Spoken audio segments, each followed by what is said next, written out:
새벽 안개가 자욱한 산골 마을. 한양에서 사흘길을 달려 온 화려한 올레 가마가 언덕을 넘어옵니다. 붉은 비단으로 장식된 가마 앞뒤로 악사들이 풍악을 울리고 마을 사람들이 길가에 늘어서서 구경합니다. 저게 바로 박진 사댁으로 시집가는 색시라지? 아이고, 복도 많지. 이 고을에서 제일 가는 부잣집 아니가. 수군거리는 소리 사이로 가마문이 열리고 23은 실이 천천히 내립니다. 연지곤지를 곱게 찍은 그녀의 얼굴은 보름달처럼 환하고 금실로 수놓은 화롯은 햇살 아래 눈부시게 빛납니다. 시어머니 되는 박씨 부인이 비단 치마를 휘날리며 마중 나옵니다. 얼굴에는 웃음을 띠고 있지만 그 눈빛 깊은 곳에는 차가운 무언가가 도사리고 있습니다. 어서 오너라, 우리 며느리. 박씨 부인이 목소리는 달콤하지만 어딘 가공허합니다. 은실은 공손히 절을 올립니다. 대문을 넘어서는 순간 까치가 울타리에서 갑자기 날아오르며 날카롭게 웁니다. 은실은 무의식 중에 뒤를 돌아보지만 이미 가마꾼들은 떠나고 친정마을은 저 멀리 안개 속으로 사라져버렸습니다. 대갓집이 넓은 사랑채와 안채, 행랑채가 위압적으로 늘어서 있고 하인들이 줄지어서 서세 색시를 맞이합니다. 모든 것이 화려하고 풍족해 보이지만 은실의 가슴 한켠에는 설명할 수 없는 서늘함이 스며듭니다. 혼례상이 차려진 대청마루에는 온갖 진귀한 음식들이 가득하고 붉은 초가 타오르며 달콤한 향이 퍼집니다. 신랑 되는 박서방은 수줍게 웃으며 은실이 손을 잡습니다. 고생 많았소. 이제 평생 함께하오. 그의 손은 따뜻하지만 시어머니의 시선은 얼음장 같습니다. 밤이 깊어지고 혼례가 끝난 뒤 은실은 신방에 혼자 앉아 창밖을 바라봅니다. 달빛이 마당이 연못을 비추고 물 위로 버드 나무 그림자가 흔들립니다. 아름다운 풍경이지만 왠지 그 그림자들이 검은 손처럼 보여 은실은 고개를 돌립니다. 멀리 친정어머니가 해주신 말이 떠오릅니다. 시댁에 가거든 무슨 일이 있어도 정성과 인내로 이겨내거라. 그것이 여인의 덕이란다. 은실은 작은 한숨을 내쉬며 비단 이불을 덮습니다. 창밖에서는 밤 새도록 까치가 울고 그 울음소리는 마치 경고처럼 들립니다. 이튿날 아침 은실은 시어머니께 문안 인사를 드리러 갑니다. 박씨 부인이 처소는 집안에서 가장 크고 화려한 한 채 깊숙한 곳에 자리 잡고 있습니다. 문을 열고 들어서자 온갖 비단 보따리와 옥함들이 가득한 방이 나타납니다. 벽에는 값비싼 족자들이 걸려 있고 구석에는 황금빛 나는 불상까지 모셔져 있습니다. 어미마님, 문안 드립니다. 은실이 공손히 절을 올리자 박씨 부인은 비스듬히 누운 채 손톱을 다듬으며 대답합니다. 그래, 첫날 밤은 어떠하더냐? 황송하옵니다. 너희 친정이 어디라 했지? 아, 그래. 산 너머 가난한 선비집이라 했구나. 박씨 부인이 목소리에 가시가 돋쳐 있습니다. 은실은 고개를 숙인 채 대답합니다. 비록 가난하오나 부모님께서는 늘 정직과 효를 가르치셨나이다. 정직효. 박씨 부인이 코웃음칩니다. 이 세상은 그런 것으로 굴러가지 않는단다. 재물과 권세, 그것이 진짜 힘이지. 은실은 아무 말도 하지 못하고 서 있습니다. 그때 마당에서 일하던 늙은 하인 최영감이 지나가며 중얼거립니다. 비단 옷이 온기보다 사람 마음이 온기가 귀한 법이지. 얼음보다 차가운 집구석에 봄꽃이 어찌 버티겠나. 그는 원래 마을 어귀에서 지팡이 짚고 다니던 노인이었는데 몇 해 전부터 이 집에 머물며 자비를 돕고 있었습니다. 눈은 거의 보이지 않지만 그의 말 속에는 깊은 지혜가 담겨 있습니다. 박씨 부인이 버럭 소리를 지릅니다. 늙은 것이 쓸데없는 소리를 짓거리는구나. 당장 물러가거라. 최영감은 묵묵히 고개를 숙이고 물러갑니다. 은실은 그의 뒷모습을 바라보며 가슴 한켠이 먹먹해집니다. 그 말이 의미를 정확히는 모르지만 왠지 자신이 앞날을 예언하는 것 같은 느낌이 듭니다. 박씨 부인은 다시 은실을 돌아보며 차갑게 말합니다. 명심해라. 이 집안 이격에 맞는 며느리가 되려면 내가 가진 보잘것없는 것들은 모두 버려야 한다. 알겠느냐? 예, 어미마님. 은실은 절을 올리고 물러나옵니다. 복도를 걸으며 그녀는 최영감이 말을 되새깁니다. 사람 마음이 온기. 그렇습니다. 아무리 화려한 집이라도 마음이 차가우면 그곳은 진정한 보금자리가 될 수 없을 것입니다. 하지만 은실은 다짐합니다. 자신이 정성과 따뜻함으로 이 차가운 집안을 녹여 보이겠다고. 그것이 부모님께서 가르쳐 주신 여인이 도리이자 자신이 이곳에 온 이유라고 믿습니다. 계절이 바뀌어 봄이 왔지만 은실의 시댁 생활은 점점 더 힘들어집니다. 매일 새벽같이 일어나 시어머니의 수발을 들고 집안 구석구석을 청소하고 밥상을 정성껏 차립니다. 하지만 박씨 부인이 얼굴에서 만족스러운 표정을 본 적이 없습니다. 이 국은 왜 이리 짜냐? 소금도 아까워서 이 모양이냐? 마루에 먼지가 남았구나. 눈이 있기는 안개냐? 바느질 솜씨가 형편없구나. 역시 천한 집안 출신은 달라. 하루도 빠짐없이 질책이 쏟아집니다. 은실은 묵묵히 참으며 더욱 정성을 다합니다. 밤이면 남편 박서방이 위로합니다. 미안하오. 어머니 성정이 원래 까다로우시니 조금만 참아주시오. 괜찮습니다, 서방님. 제가 더 잘하면 되겠지요. 하지만 박서방 역시 어머니 앞에서는 고개도 제대로 들지 못하는 사람입니다. 그는 착하지만 나약하고 어머니의 말이라면 무조건 따르는 효자입니다. 어느 날 은실은 친정에서 소식을 받습니다. 아버지가 병원으로 누워 계시고 약값이 없어 걱정이라는 내용입니다. 은실은 눈물을 흘리며 시어머니께 간청합니다. 어미마님, 친정아버님께서 편찮으시다 합니다. 약값으로 쓸 돈을 조금만 빌려주시옵소서. 반드시 갚겠나이다. 박씨 부인은 차갑게 웃습니다. 돈, 내가 이 집안을 위해 무슨 일을 했다고 돈을 달라는 게냐? 가난한 집안끼리 붙어서 서로 등쳐먹으려는 속셈이구나. 그런 것이 아니옵니다. 아버님께서. 닥쳐라. 한 푼도 줄 수 없다. 은실은 절망합니다. 하지만 며칠 뒤 친정에서 아버지의 병환이 나아졌다는 소식이 옵니다. 누군가 익명으로 약값을 보내주었다는 것입니다. 은실은 고마운 마음에 눈물을 흘립니다. 하지만 그 돈이 어디서 왔는지는 알지 못합니다. 사실 그 돈은 박씨 부인이 몰래 보낸 것이었습니다. 하지만 그것은 선의가 아니라 나중에 은실을 모함할 때 쓸 미끼였습니다. 박씨 부인은 미리 계획을 세웁니다. 아들을 더 좋은 가문과 혼인시켜 권세를 넓히려면 이 보잘것없는 며느리를 쫓아내야 합니다. 하지만 정당한 이유 없이 쫓아내면 세상이 입방아에 오를 것입니다. 그래서 완벽한 계략이 필요합니다.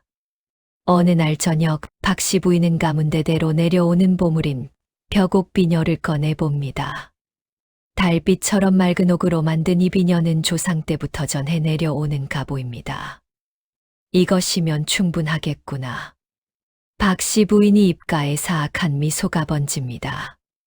보름달이 뜬 밤, 집안이 모두 잠든 시각에 박씨 부인은 몰래 벽옥 비녀를 자신이 방장롱 깊숙한 곳에 감춥니다. 그리고 다음 날 아침 집안을 발칵 뒤집어 놓습니다. 비녀가 없어졌다. 벽옥 비녀가 사라졌어. 하인들이 모두 모여들고 박서방도 놀라서 달려옵니다. 어머니, 무슨 일이십니까? 가보가 사라졌단 말이다. 어젯밤 분명함에 넣어두었는데 오늘 아침 보니 온데간데 없구나. 온 집안이 난리가 납니다. 방마다 뒤지고 마당을 쓸고 우물까지 들여다봅니다. 하지만 비녀는 보이지 않습니다. 박씨 부인은 갑자기 은실을 날카롭게 쳐다봅니다. 내가 가져갔구나. 예, 어미마님 무슨 말씀을. 내가 아니면 누가 가져가겠느냐. 너 말고는 아무도 내 처소에 들어오지 않았다. 은실은 얼굴이 하얗게 질립니다. 저는 그런 일을 한 적이 없나이다. 억울하옵니다. 억울하다고? 증거가 있다. 박씨 부인은 품에서 편지 한 장을 꺼냅니다. 그것은 은실이 친정으로 보낸 것처럼 위조된 편지로 약값을 보내주셔서 감사합니다 라는 내용이 적혀 있습니다. 내가 친정에 돈을 보냈다며 그 돈이 어디서 났겠느냐? 우리가 보물을 팔아서 보냈을 것 아니냐? 아닙니다. 저는 돈을 보낸 적이. 거짓말. 내 친정에서 감사 편지까지 왔는데 무슨 소리냐? 사실 그 편지는 박씨 부인이 조작한 것입니다. 은실이 친정에 먼저 돈을 보내고 감사 편지를 받아낸 뒤 그것을 증거로 쓰려는 치밀한 계획이었습니다. 박서방이 당황하며 말합니다. 어머니, 아마 오해이실 겁니다. 은실이가 그럴 사람이 내가 내 아내 편만 듣겠다는 게냐? 이불효자야. 박씨 부인이 호통에 박서방은 입을 다뭅니다. 은실은 무릎을 꿇고 울먹입니다. 정말로 저는 아무것도 훔치지 않았나이다. 하늘의 맹세코. 하늘의 맹세, 좋다. 그렇다면 내 방을 뒤져보자. 하인들이 은실의 방으로 몰려갑니다. 이불을 뒤집고 장롱을 열고 구석구석을 뒤집니다. 물론 아무것도 나오지 않습니다. 박씨 응답이 마음에 드세요. 대속 부인은 못마땅한 표정을 짓다가 갑자기 말합니다. 친정으로 보낸 짐을 뒤져보거라. 며칠 전 은실이 친정에 보내려고 준비해둔 작은 보따리가 있었습니다. 손수 지은 옷가지와 약초 몇 뿌리가 들어있을 뿐입니다. 하인이 보따리를 풀자 정말로 옷가지뿐입니다. 하지만 박씨 부인은 미리 준비해둔 가짜 증거를 슬쩍 집어넣습니다. 저게 뭐냐? 옷가지 사이에서 작은 비단 주머니가 나옵니다. 주머니 안에는 은비녀 하나가 들어있습니다. 물론 벽옥 비녀는 아니지만 박씨 부인은 그것을 증거로 삼습니다. 이것 봐라. 비녀를 훔쳐서 친정으로 보내려 했구나. 벽옥 비녀도 어디가 숨겨두었을 게 분명하다. 아닙니다. 그 비녀는 제 것이옵니다. 시집 올 때 가져온. 거짓말. 내가 무슨 비녀를 가지고 있었겠느냐. 이도둑녀나. 싹. 박씨 부인이 손바닥이 은실이 뺨을 후려칩니다. 은실은 그 자리에 쓰러지며 눈물을 흘립니다. 마당에 모인 하인들이 수군거립니다. 역시 가난한 집안 출신은 믿을 수가 없어. 겉으로는 착한 척 하더니 박서방은 어찌할 바를 모르고 우왕왕합니다. 어머니, 그래도 증거가 확실치. 내가 또 어미 말을 거역하느냐. 이년을 당장 이 집에서 쫓아내야 한다. 은실은 바닥에 엎드려 울부짖습니다. 정말로 저는 아무것도 훔치지 않았나이다. 서방님, 저를 믿어주시옵소서. 하지만 박서방은 어머니의 눈치를 보며 고개를 돌립니다. 그 순간 은실의 가슴이 찢어집니다. 믿어줄 거라 생각했던 남편마저 자신을 외면하는 것입니다. 사흘 밤낮 동안 집안은 소용돌이에 휩싸입니다. 박씨 부인은 은실을 골방에 가두고 매일같이 추궁합니다. 벽옥 비녀를 어디에 숨겼느냐? 실토하지 않으면 너를 관가에 넘기겠다. 저는 정말로 모르옵니다. 억울하옵니다. 은실은 밥도 제대로 먹지 못하고 잠도 자지 못한 채 울기만 합니다. 얼굴은 초췌해지고 목소리는 쉬어버립니다. 박서방은 골방 문 앞을 서성이다가 조심스럽게 문을 두드립니다. 은실, 나요. 서방님, 정말로 비녀를 훔치지 않았소. 하늘의 맹세코 훔치지 않았나이다. 박서방은 한숨을 쉽니다. 나는 당신을 믿고 싶소. 하지만 어머니께서 서방님도 저를 의심하시는 것이옵니까? 침묵이 흐릅니다. 박서방은 대답하지 못하고 그저 한숨만 내쉽니다. 어머니께서 너무 노하고 계시오. 만약 비녀의 행방을 안다면 제발 말해 주시오. 그래야 일이 해결되지 않겠소. 모르는 것을 어찌 말하오리까. 은실이 절규의 박서방은 고개를 떨구고 물러섭니다. 그는 착하지만 약한 사람입니다. 어머니와 아내 사이에서 갈등하지만 결국 어머니의 편을 들 수밖에 없습니다. 한편 마을에 소문이 퍼집니다. 박진 사댁 며느리가 가보를 훔쳤다더라. 아이고, 사람을 겉모습으로 판단하면 안 되는 거였어. 가난한 집안 출신은 역시 믿을 수가 없다니까. 은실의 친정에도 소식이 전해집니다. 늙은 아버지가 지팡이를 짚고 달려오지만 대문 앞에서 쫓겨납니다. 도둑이 아비는 들어올 수 없다. 아버지는 대문 앞에서 통곡합니다. 우리 딸은 그런 아이가 아니오. 제발 한 번만 만나게 해주시오. 하지만 박씨 부인은 단호합니다. 당장 물러가시오. 그렇지 않으면 관가에 고발하겠소. 늙은 아버지는 피눈물을 흘리며 돌아갑니다. 그 모습을 창틈으로 지켜보던 은실은 가슴이 미어집니다. 자신 때문에 부모님께까지 욕을 피다니 차라리 죽는 것이 낫겠다는 생각이 듭니다. 그날 밤 은실은 몰래 허리띠로 목을 매려 합니다. 하지만 그 순간 창밖에서 최영감이 목소리가 들립니다. 죽음은 도망이 아니라오. 진실은 언젠가 드러나는 법이지. 은실은 깜짝 놀라 창밖을 보지만 아무도 보이지 않습니다. 하지만 그 목소리는 분명히 들렸습니다. 그녀는 허리띠를 풀고 바닥에 주저앉아 엉엉웁니다. 저는 어찌해야 하옵니까?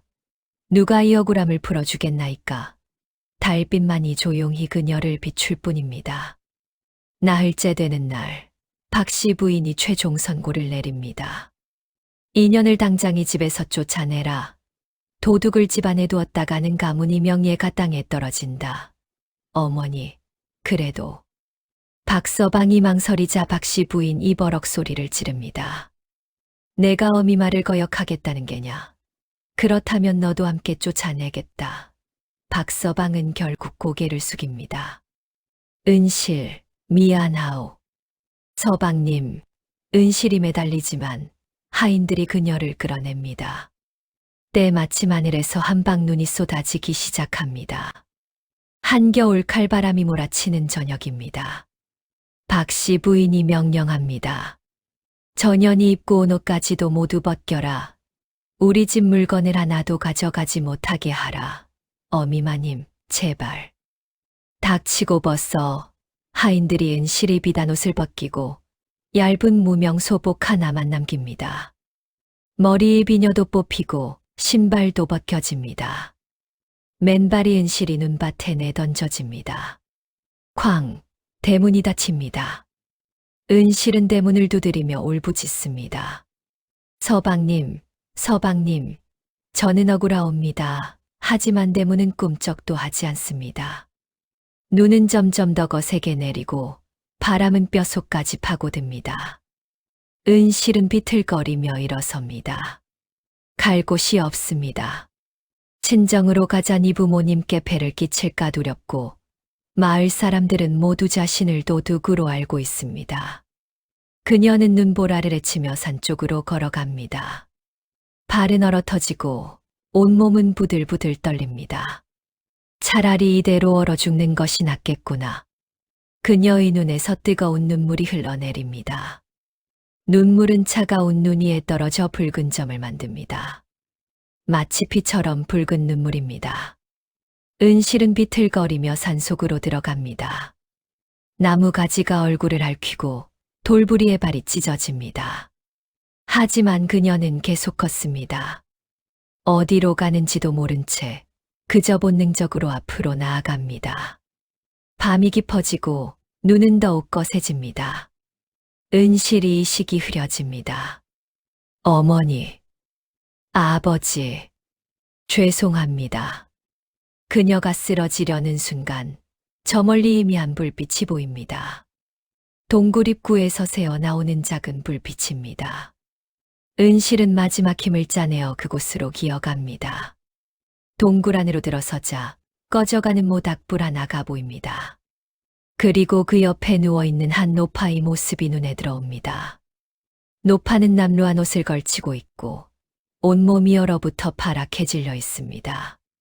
할머니, 할머니, 은실이 노파를 흔들자 노파가 가까스로 눈을 뜹니다. 누구시오? 지나가던 사람이 옵니다. 할머니 괜찮으시옵니까? 노파는 기침을 하며 말합니다. 나는 이제 다 되었소. 추위에 얼어 죽게 생겼구려. 은실은 주위를 둘러봅니다. 동굴 안에는 거의 아무것도 없습니다. 나무가지 몇 개와 꺼져가는 불씨뿐입니다. 은실 자신도 얼어 죽기 직전입니다. 하지만 그녀는 망설이지 않습니다.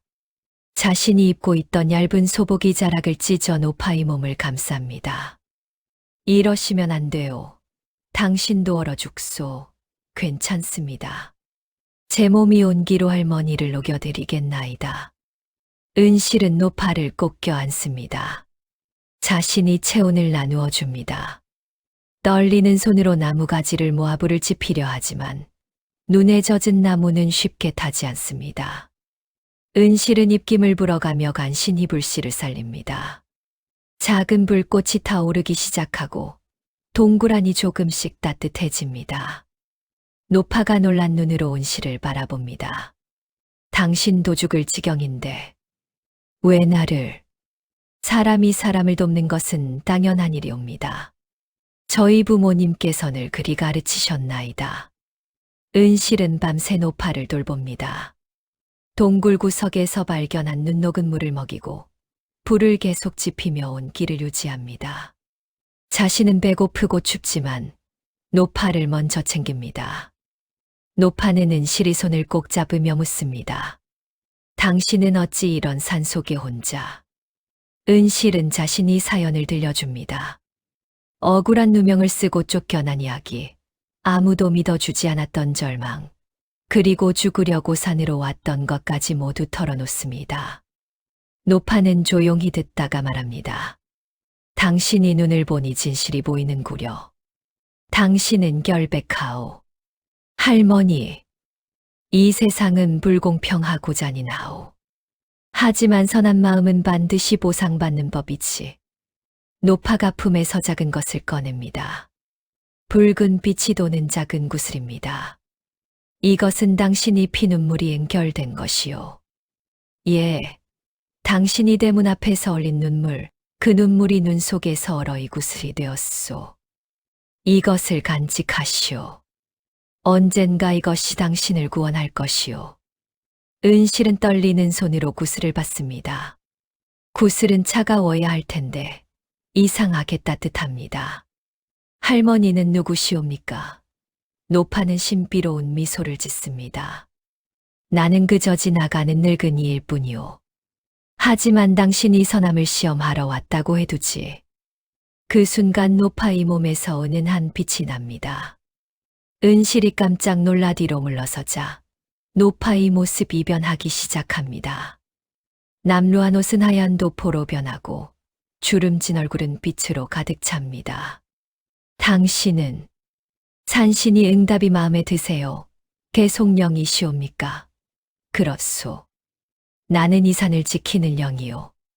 인간 세상에 내려와 사람들이 본성을 시험하지.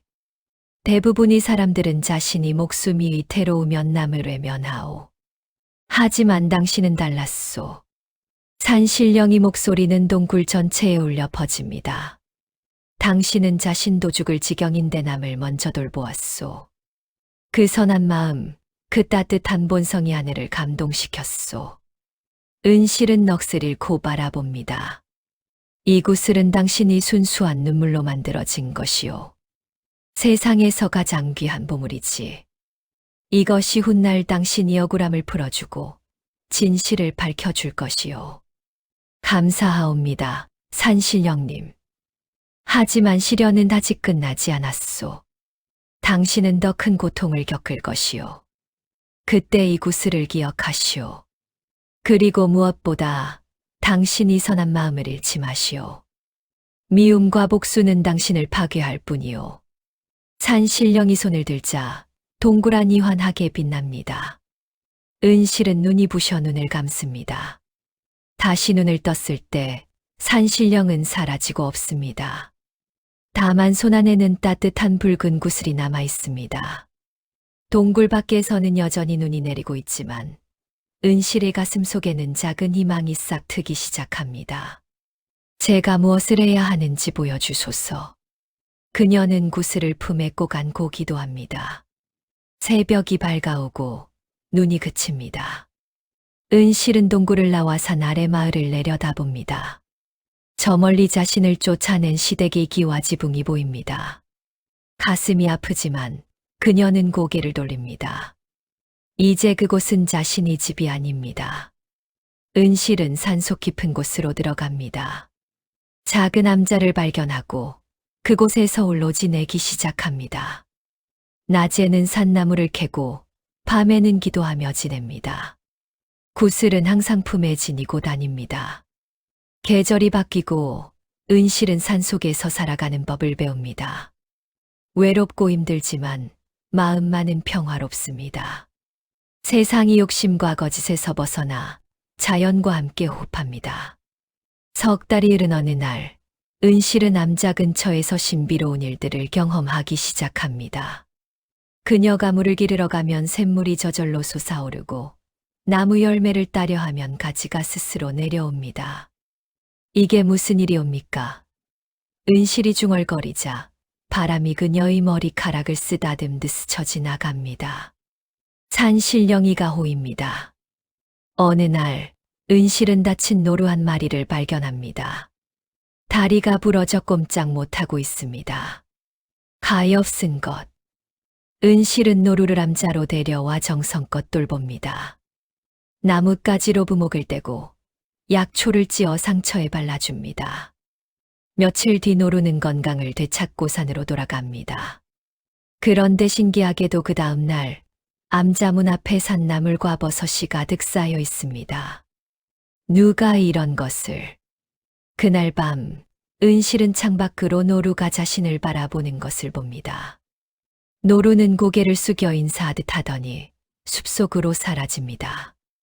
고마워요, 작은 친구야. 은실은 미소 짓습니다. 이곳에는 사람은 없지만 자연이 그녀의 친구가 되어 주었습니다. 또 어느 날 은실은 길 잃은 아이를 발견합니다. 마을에서 놀다가 길을 잃고 산속을 헤매던 아이입니다. 아줌마, 집에 가고 싶어요. 울고 있는 아이를 은실은 따뜻하게 안아줍니다. 괜찮아요. 제가 집까지 데려다 줄게요. 은실은 아이를 업고 산을 내려갑니다. 마을 어귀까지 데려다 주고 아이의 부모에게 넘겨줍니다. 고맙습니다. 은인이시여. 부모는 감격해하지만 은실은 조용히 물러납니다. 자신이 신분이 드러나는 것이 두렵기 때문입니다. 하지만 마을에는 소문이 퍼지기 시작합니다. 산속에 선한 여인이 산다더라. 병든 사람을 고쳐주고 길 잃은 이를 구해준다더라. 혹시 신선이 아닐까? 은실은 그저 자신이 할 수 있는 일을 할 뿐입니다. 누군가 도움이 필요하면 돕고 아픈 이가 있으면 약초를 캐다 줍니다. 그녀의 품속 구슬은 날이 갈수록 더 밝게 빛납니다. 어느 날 밤 구슬에서 목소리가 들립니다. 당신이 선한 행실이 구슬에 쌓이고 있소. 계속 그 마음을 지키시오. 은실은 구슬을 꺼내봅니다. 처음보다 더 선명하고 아름답게 빛나고 있습니다. 감사하옵니다, 산신령님. 저는 그저 제가 할 일을 할 뿐이옵니다. 계절은 다시 겨울로 접어듭니다. 은실이 산속에서 지낸 지 1년이 가까워 옵니다. 그녀의 얼굴은 여전히 아름답지만 눈빛은 더욱 깊어졌습니다. 세상이 고통을 겪고 자연이 지혜를 배운 눈빛입니다. 어느 날 은실은 산 아래 마을에서 이상한 소식을 듣습니다. 나무를 캐러 온 마을 안악들의 대화입니다. 박진 사댁에 큰일이 났다던데. 불이 나서 창고가 다 탔다더라. 그것뿐이겠어. 박씨 부인이 갑자기 병에 걸려 앞을 못 본다잖아. 은실의 가슴이 철렁합니다. 자신을 쫓아낸 시댁의 불운이 닥쳤다는 소식입니다. 은실은 조심스럽게 마을로 내려가 정보를 더 수집합니다. 시장에서 들리는 이야기는 더욱 충격적입니다. 박진 사댁이 완전히 망했다더라. 불이 난 것도 모자라 박씨 부인이 괴질에 걸렸대. 하늘이 벌을 내린 거지 뭐. 착한 며느리를 쫓아냈으니. 맞아. 그 며느리가 억울하게 쫓겨났다는 소문이 파다했잖아. 박서방은 매일 술만 마신다더라. 아내를 잘못 쫓아낸 것을 후회한대. 은실은 복잡한 심정으로 암자로 돌아옵니다. 자신을 그토록 괴롭히고 쫓아낸 사람들이 고통받고 있다는 소식에 마음 한편으로는 당연하다는 생각도 들지만 다른 한편으로는 안타까운 마음도 듭니다. 저는 어찌해야 하옵니까? 그날 밤 구슬이 다시 빛을 발합니다. 산신령이 목소리가 들립니다. 이제 시험이 시간이 왔소. 당신을 해친 사람들이 고통받고 있소. 당신은 어찌하겠소? 저는 복수할 수도 있고 외면할 수도 있소. 하지만 진정한 덕은 원수까지 용서하는 것이오. 은실은 밤새 고민합니다. 박씨 부인이 매서운 눈빛, 차가운 말들, 그리고 자신을 도둑으로 몰아쫓아낸 그날이 떠오릅니다. 분노가 치밀어 오릅니다. 왜 제가 그들을 용서해야 하옵니까? 그들은 저를 죽일 뻔했나이다. 하지만 이내 부모님이 가르침이 떠오릅니다. 원한으로 갚으면 원한은 영원히 끝나지 않는단다. 그리고 남편 박서방의 모습도 떠오릅니다. 약하고 나약했지만 그래도 자신을 사랑했던 사람입니다. 며칠 뒤 은실은 다시 마을로 내려갑니다. 멀리서 시댁을 바라봅니다. 한때 화려했던 집은 이제 초라해 보입니다. 담장은 무너지고 기와는 깨져 있습니다. 대문 앞에는 빚쟁이들이 서성이고 있습니다. 돈을 갚아. 박서방, 이제 남은 게 뭐가 있소? 집이라도 팔아야지. 박서방이 비틀거리며 나옵니다. 얼굴은 수척하고 옷은 남루합니다. 한때 이 양반 도련님 모습은 온데간데 없습니다. 조금만 기다려 주시오. 어머니 병환이. 병환, 그게 우리가 알바 아니야.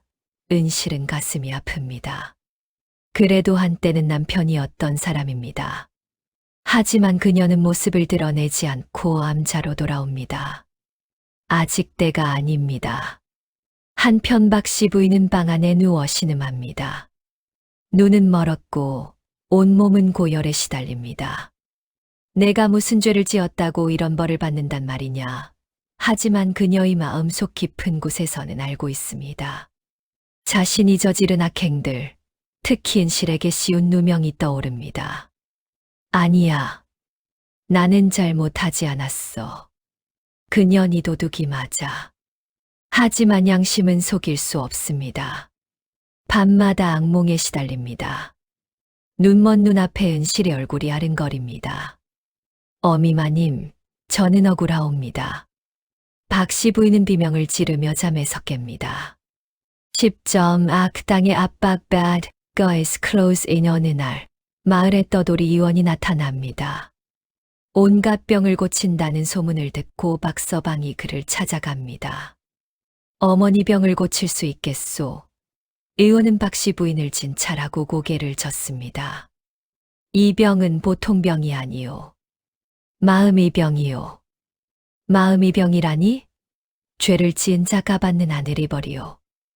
약으로는 고칠 수 없소. 그렇다면 어찌해야? 의원이 잠시 생각하다 말합니다. 한 가지 방법이 있기는 하오. 전설 속에 나오는 설중혈화라는 꽃이요. 설중혈화, 눈 속에서 피는 붉은 꽃이요. 하지만 아무나 찾을 수 있는 것이 아니오. 순수한 마음과 진정한 용서를 가진 자만이 볼 수 있다 하오. 박서방은 희망을 품고 산으로 향합니다. 눈이 내리는 산속을 헤매며 꽃을 찾습니다. 설중혈화, 어디 있소? 하지만 아무리 찾아도 꽃은 보이지 않습니다. 사흘 밤낮을 헤매지만 어사입니다. 지친 박서방은 눈밭에 주저앉아옵니다.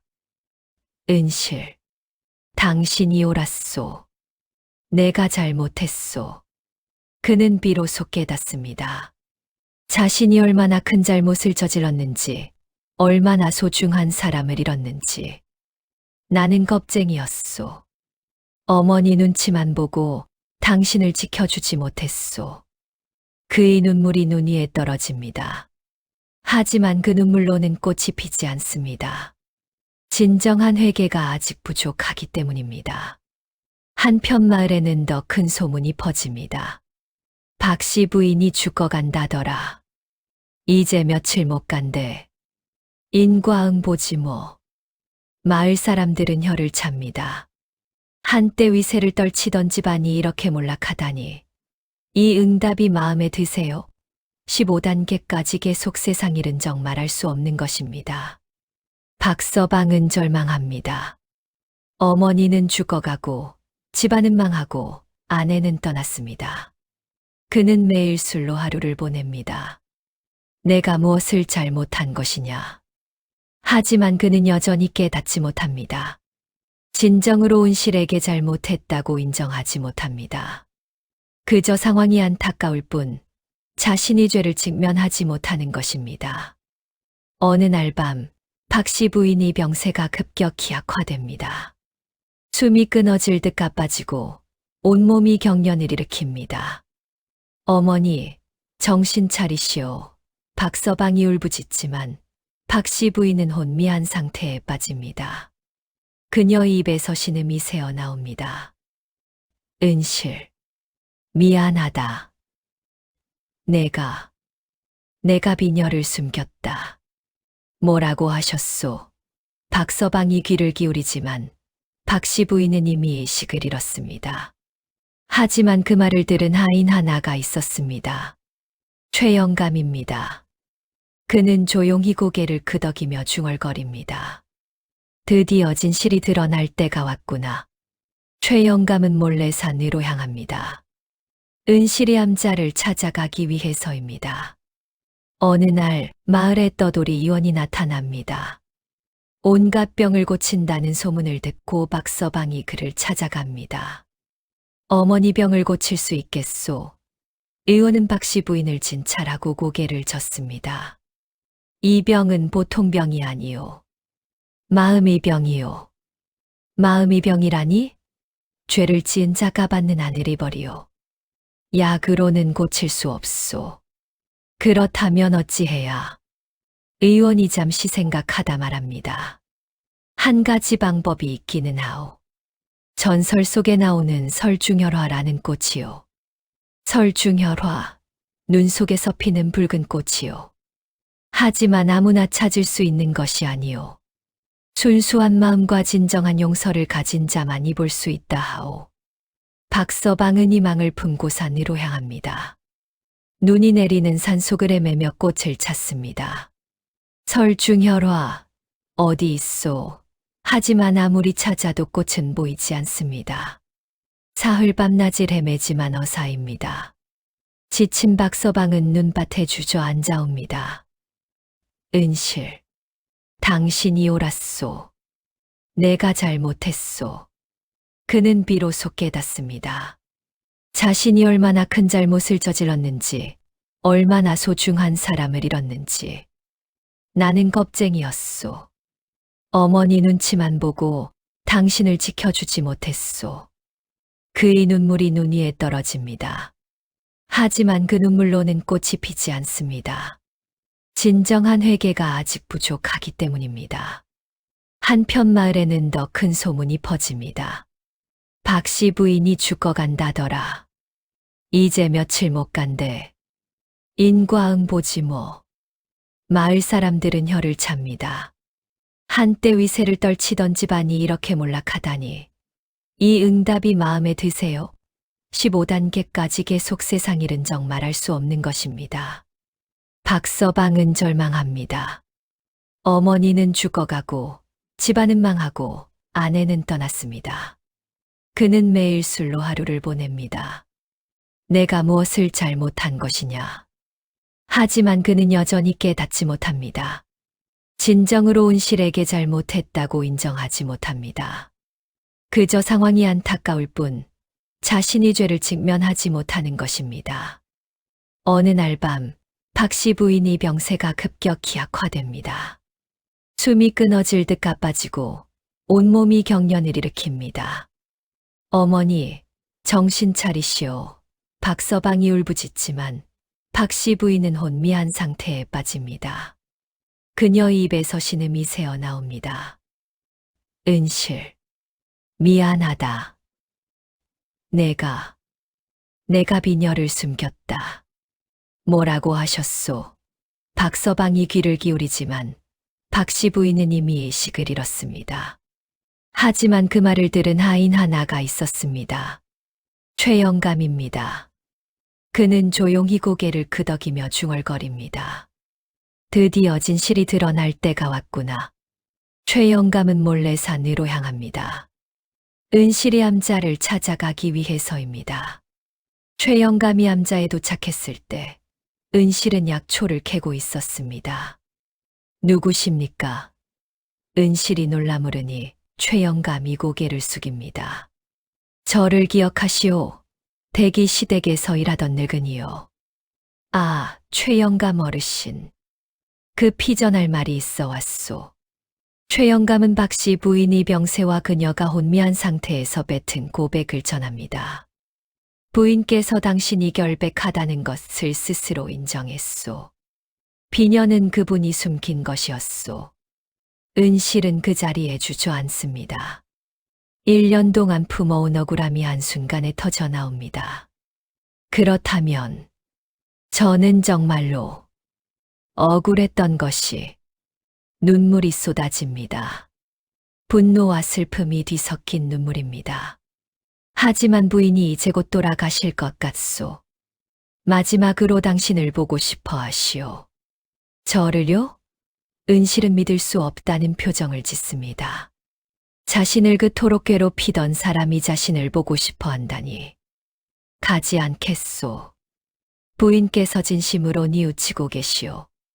은실은 깊은 고민에 빠집니다. 가슴 속에서는 두 가지 감정이 싸웁니다. 하나는 복수심입니다. 그 여인이 죽어가는 것을 보고 싶다. 내가 얼마나 고통받았는지 똑똑히 보여주고 싶다. 다른 하나는 연민입니다. 그래도 한때는 시어머니였고 이제 죽어가는 사람이다. 마지막을 편히 보내드려야 하지 않을까. 밤새 은실은 잠을 이루지 못합니다. 품속이 구슬을 꺼내봅니다. 구슬은 여전히 붉게 빛나지만 예전보다 빛이 약해진 것 같습니다. 제게 무엇을 하라는 것이옵니까? 구슬에서 산 신령이 목소리가 들립니다. 선택은 당신이 몫이오. 하지만 기억하시오. 용서는 약한 자의 것이 아니라 강한 자의 것이오.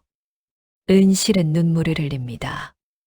용서하기가 너무 어렵습니다. 1년 동안 겪은 고통, 억울함, 외로움이 모두 떠오릅니다. 저는 약한 사람이옵니다.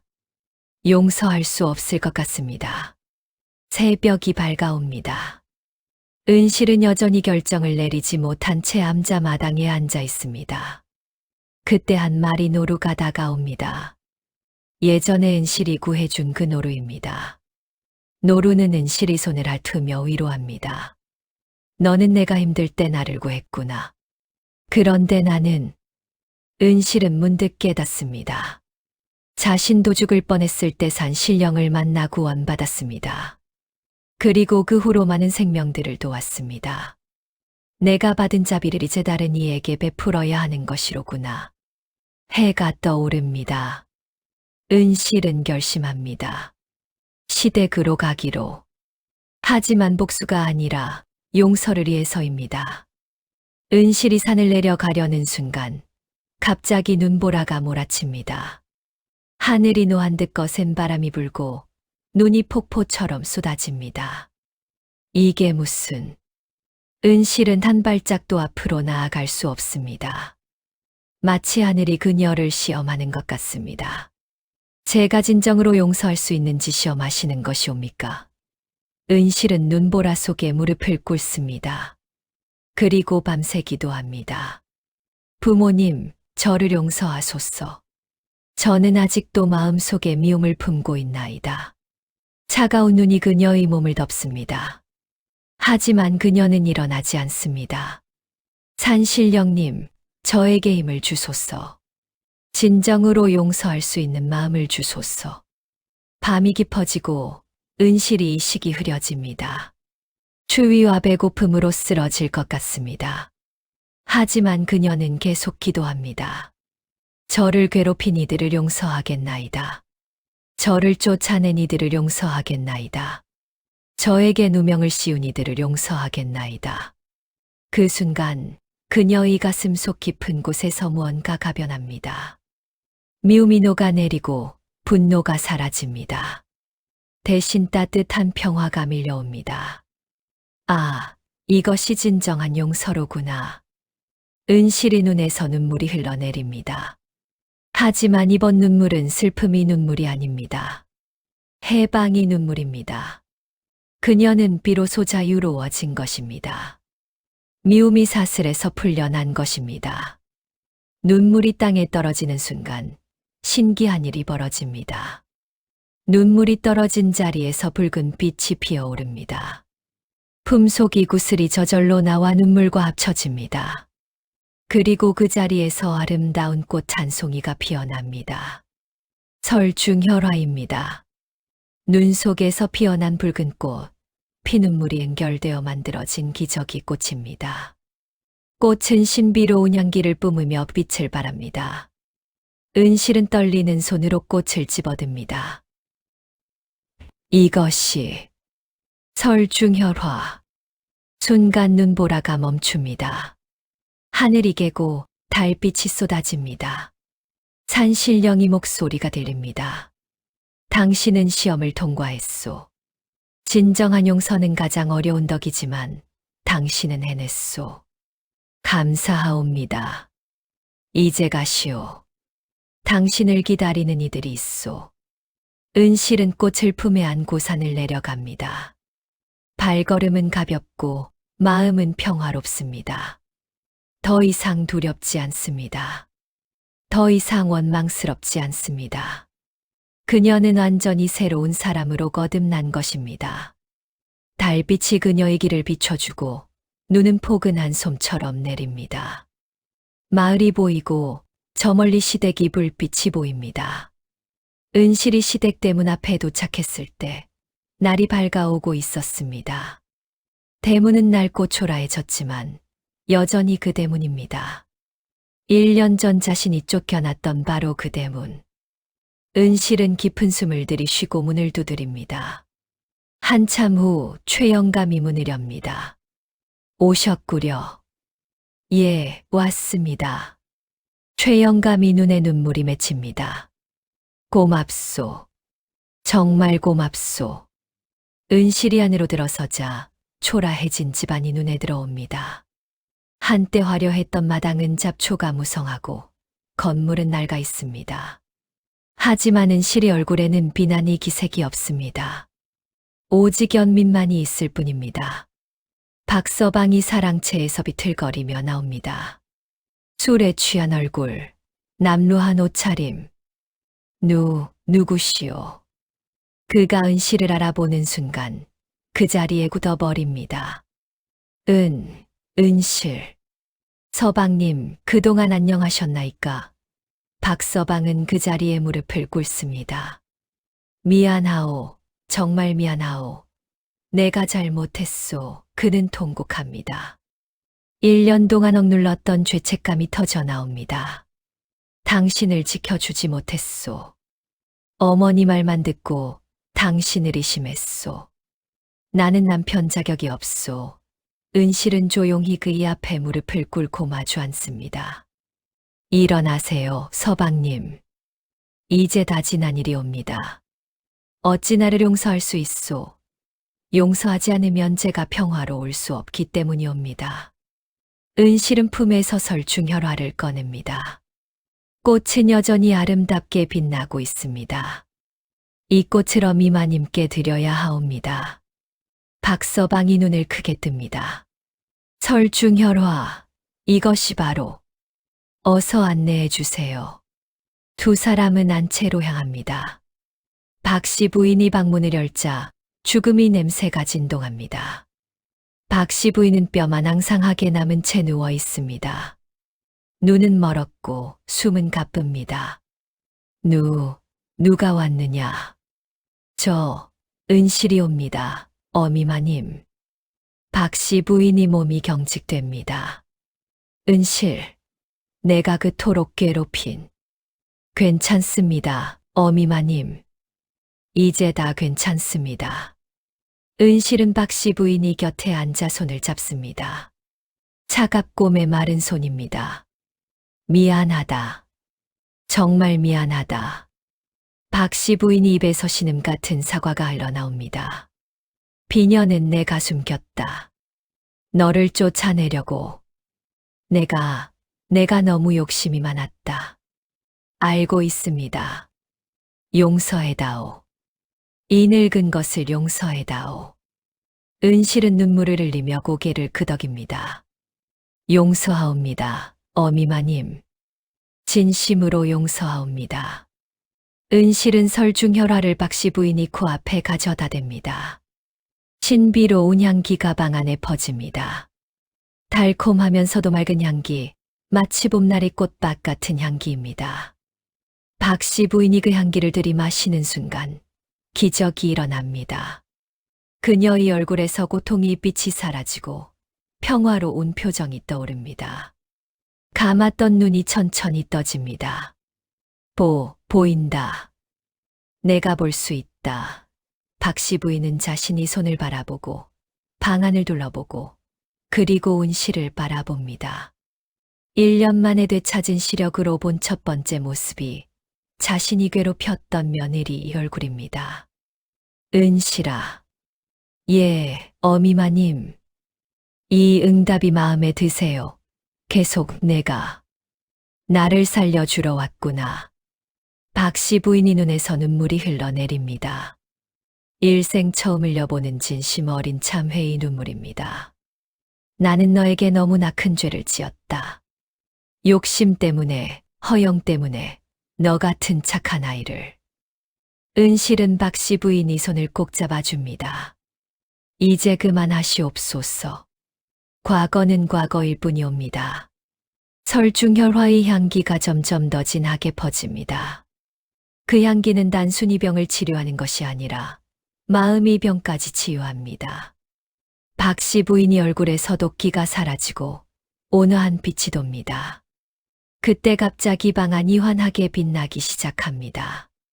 모두가 놀라서 주위를 둘러봅니다. 빛은 박씨 부인이 평소 옷을 보관하던 장롱에서 나오고 있습니다. 저게 무슨. 박서방이 장롱을 열자 깊숙한 곳에서 무언가가 빛을 발하며 떠오릅니다. 바로 그 뼈곡 비녀입니다. 1년 전 박씨 부인이 숨겨두었던 바로 그 비녀가 스스로 모습을 드러낸 것입니다. 비녀는 공중에 떠올라 빙글빙글 돌다가 은실이 앞으로 날아옵니다. 그리고 그녀의 손바닥 위에 살포시 내려앉습니다. 이게 최영감이 감탄하며 말합니다. 가보가 진정한 주인을 알아보는 것이오. 은실마님이야말로 이 집안이 진정한 며느리임을 하늘이 인정하는 것이오. 방 안에 있던 모든 사람들이 숙연해집니다. 박서방은 감격하여 은실의 손을 잡습니다. 당신이야말로 이 집안을 지킬 사람이오. 나는 당신을 잃을 뻔했소. 박씨 부인이 침상에서 일어나 앉습니다. 기적적으로 기력을 되찾은 것입니다. 그녀는 은실 앞에 무릎을 꿇으려 합니다. 어미마님, 안 되옵니다. 은실이 황급히 부축하지만 박씨 부인은 고개를 조아립니다. 내가 지은 죄를 용서해다오. 나는 내게 며느리가 아니라 딸처럼 대했어야 했는데 오직 욕심으로만 대했구나. 일어나세요, 어미마님. 정말 괜찮습니다. 아니다. 내가 제대로 사과해야 한다. 박 씨 부인은 떨리는 목소리로 자신이 저지른 모든 일을 고백합니다. 어떻게 비녀를 숨겼는지, 어떻게 증거를 조작했는지, 어떻게 은씨를 모함했는지 모두 털어놓습니다. 나는 내가 가난한 집안 출신이라고 무시했다.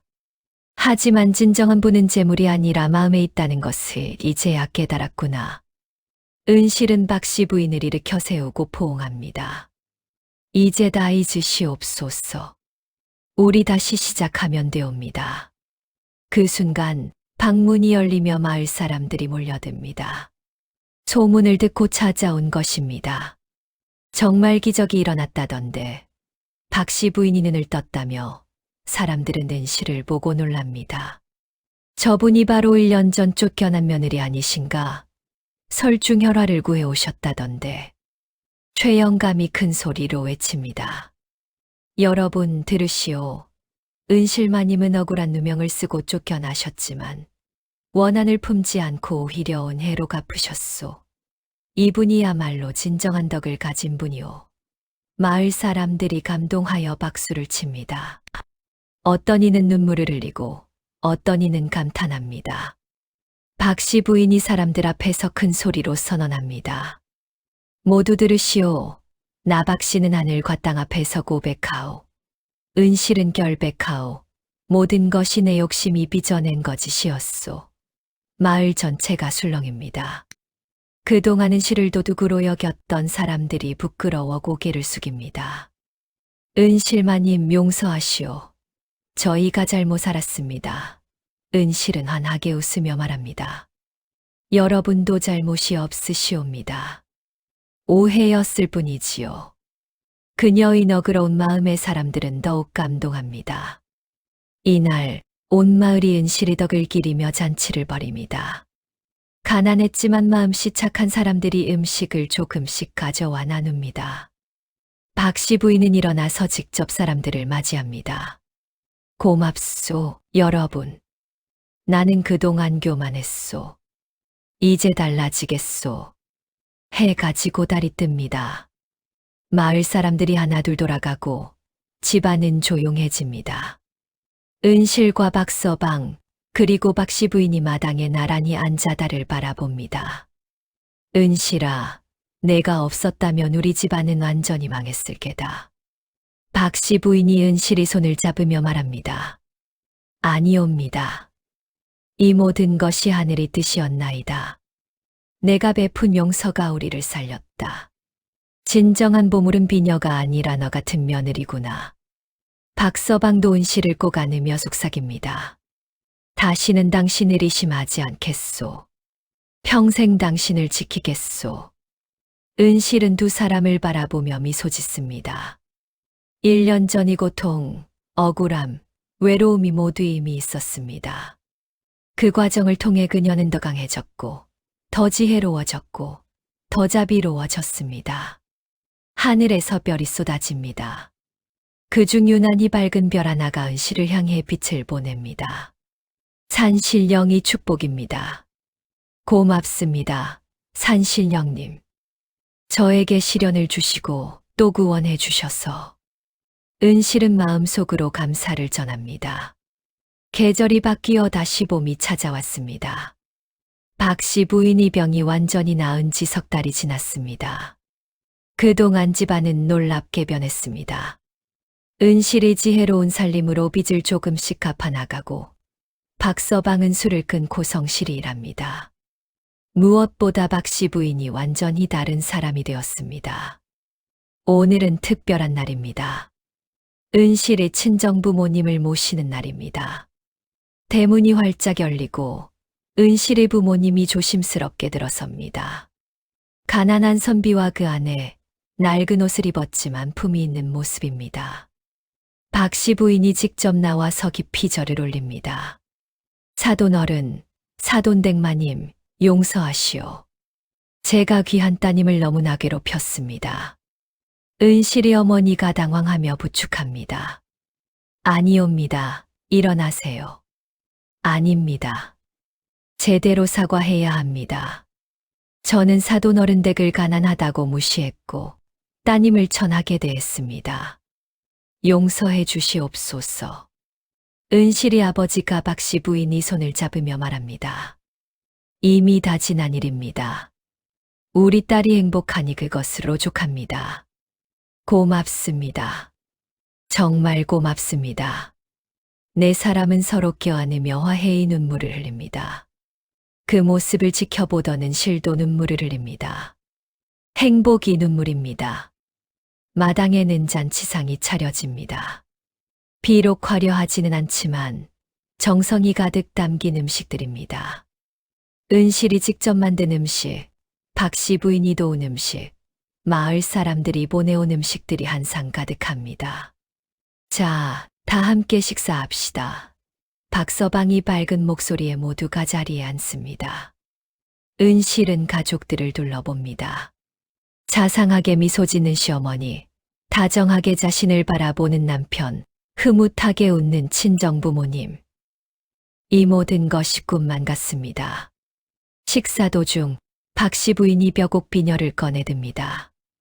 은실아, 이제 이것은 내 것이다. 어미마님, 너야말로 이 집안의 진정한 기둥이다. 이 비녀를 대대로 물려주거라. 은실은 떨리는 손으로 비녀를 받습니다.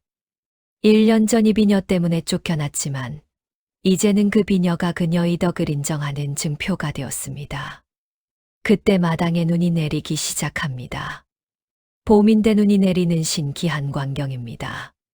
하지만 이 눈은 차갑지 않습니다. 포근하고 따뜻합니다. 사람들이 놀라서 하늘을 올려다봅니다. 봄눈이 내리다니. 최영감이 빙그레 웃으며 말합니다.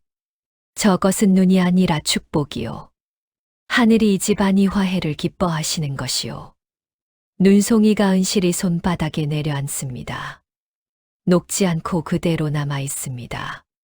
자세히 보니 눈송이 각꽃 모양입니다. 설중혈화의 모양입니다. 산신령님, 은실은 하늘을 향해 감사의 절을 올립니다. 눈은 온 마을에 내립니다. 지붕 위에, 나무 위에, 땅 위에 소복이 쌓입니다. 하지만 추위를 가져오지 않습니다. 오히려 모든 상처를 치유하고 모든 아픔을 덮어주는 포근한 이불 같습니다. 마을 사람들이 하나둘 모여듭니다. 신기한 눈을 구경하러 온 것입니다. 은실마님 댁에서 무슨 좋은 일이 있나 봐. 하늘이 축복하시는 게 분명해. 박씨 부인이 대문을 활짝 열고 외칩니다. 여러분, 모두 들어오시오. 함께 기쁨을 나눕시다. 마을 사람들이 우르르 몰려 들어옵니다. 음식을 나누고, 이야기를 나누고, 웃음을 나눕니다. 가난한 사람, 부유한 사람, 양반, 상민 구별 없이 모두 한자리에 모입니다. 은실은 그 광경을 바라보며 가슴이 벅차오릅니다. 1년 전 이 대문 밖으로 쫓겨나며 흘렸던 피눈물이 떠오릅니다. 그 고통이 있었기에 지금 이 기쁨이 더욱 큽니다. 그 시련이 있었기에 진정한 용서를 배울 수 있었습니다. 박서방이 다가와 은실의 어깨를 감싸 안습니다. 행복하오? 예, 서방님. 이보다 더 행복할 수 없을 것 같습니다. 나도 그렇소. 당신을 만난 것이 내 인생 최고의 축복이요.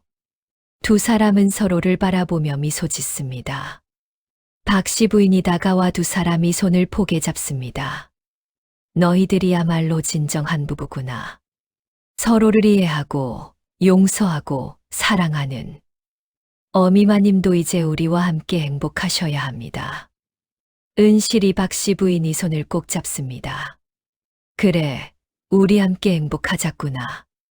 세 사람은 포옹합니다. 주위에서 사람들이 박수를 칩니다. 감동적인 화해의 장면에 모두가 눈물을 흘립니다. 눈은 계속 내립니다. 마당은 하얀 눈으로 뒤덮이지만 사람들의 마음은 따뜻합니다. 아이들이 눈밭에서 뛰놀고 어른들은 웃으며 이야기를 나눕니다. 은실은 하늘,